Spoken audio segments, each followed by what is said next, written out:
ಪೊಲೀಸರ ಎದುರಲ್ಲೇ ಖದೀಮರು ದರೋಡೆಗೆ ಇಳಿದಿದ್ರು. ಮಫ್ತಿಯಲ್ಲಿದ್ದವರು ಪೊಲೀಸರು ಅನ್ನೋದು ಅವರಿಗೆ ಗೊತ್ತೇ ಇರಲಿಲ್ಲ. ಆದರೆ ಅರ್ಥವಾಗಿದ್ದು ರಿವಾಲ್ವರ್ನಿಂದ ಗುಂಡು ಹಾರಿದ ಮೇಲೆ. ಆದರೆ ಏನ್ ಪ್ರಯೋಜನ? ಅಷ್ಟೊತ್ತಿಗಾಗಲೇ ಗುಂಡೇಟು ತಿಂದಾಗೋಗಿತ್ತು.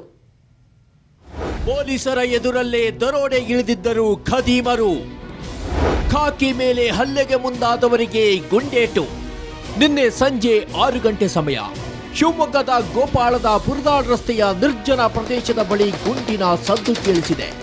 ಹಾಗೆ ಹಾರಿದ ಗುಂಡೇಟಿನಿಂದ ದರೋಡೆಗೆ ಬಂದಿದ್ದ ಇರ್ಫಾನ್ ಆಸ್ಪತ್ರೆ ಸೇರಿದ್ದಾನೆ.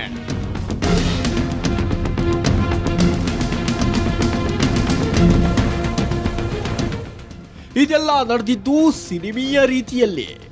ಎಸ್, ಕಲಾವತಿ ಮತ್ತು ನಾಗರಾಜ್ ಎಂಬ ಅಕ್ಕ ತಮ್ಮ ಬೈಕ್ನಲ್ಲಿ ತೆರಳುತ್ತಿದ್ದಾಗ ಇರ್ಫಾನ್ ಮತ್ತು ನರಸಯ್ಯ ಎಂಬಿಬ್ಬರು ಬೈಕ್ನಲ್ಲಿ ಹಿಂಬಾಲಿಸಿ ನಿರ್ಜನ ಪ್ರದೇಶದಲ್ಲಿ ಅಡ್ಡಗಟ್ಟಿದ್ದಾರೆ.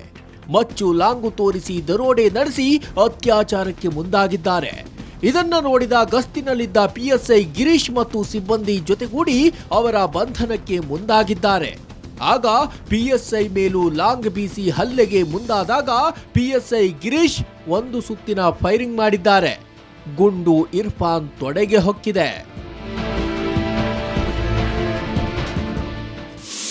ನನ್ನ ಹಿಂದ್ಗಡೆಯಿಂದ ಇಬ್ಬರು ಫಾಲೋ ಮಾಡ್ಕೊಂಡು ಬರ್ತಾ ಇದ್ರು.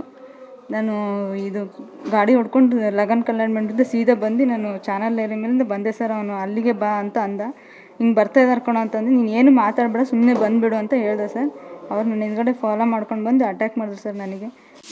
ಕಲಾವತಿ ಖಾಸಗಿ ಸಂಸ್ಥೆಯೊಂದರಲ್ಲಿ ಉದ್ಯೋಗಿಯಾಗಿದ್ದು ಸಹೋದರ ಪಡೆದಿದ್ದ ಹಣವನ್ನ ವಾಪಸ್ ಪಡೆಯಲು ಶಿವಮೊಗ್ಗ ನಗರದಿಂದ ಪುರದಾಳು ಗ್ರಾಮದ ಕಡೆಗೆ ಹೊರಟಿದ್ದರು.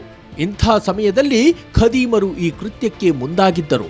ಮಾಡಿದ ತಪ್ಪಿಗೆ ಇರ್ಫಾನ್ ಆಸ್ಪತ್ರೆ ಸೇರಿದ್ರೆ ಮತ್ತೊಬ್ಬ ದರೋಡೆಕೋರ ನರಸಯ್ಯ ಪರಾರಿಯಾಗಿದ್ದಾನೆ.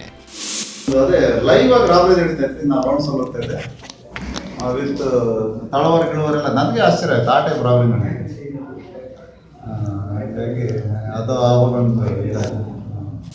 ಘಟನಾ ಸ್ಥಳ ಮತ್ತು ಆಸ್ಪತ್ರೆಗೆ ಜಿಲ್ಲಾ ಎಸ್ಪಿ ಅಭಿನವ್ ಖರೆ ಸೇರಿದಂತೆ ಹಿರಿಯ ಪೊಲೀಸ್ ಅಧಿಕಾರಿಗಳು ಭೇಟಿ ನೀಡಿ ಪರಿಶೀಲನೆ ನಡೆಸಿದ್ದಾರೆ. ತುಂಗಾನಗರ ಠಾಣೆಯಲ್ಲಿ ಪ್ರಕರಣ ದಾಖಲಾಗಿದೆ. ಒಟ್ಟಲ್ಲಿ ಶಿವಮೊಗ್ಗ ನಟೋರಿಯಸ್ ಪಾತಕ ಲೋಕಕ್ಕೆ ಪೊಲೀಸರು ಗುಂಡೇಟಿನ ಬಿಸಿ ಮುಟ್ಟಿಸಿದ್ದಾರೆ.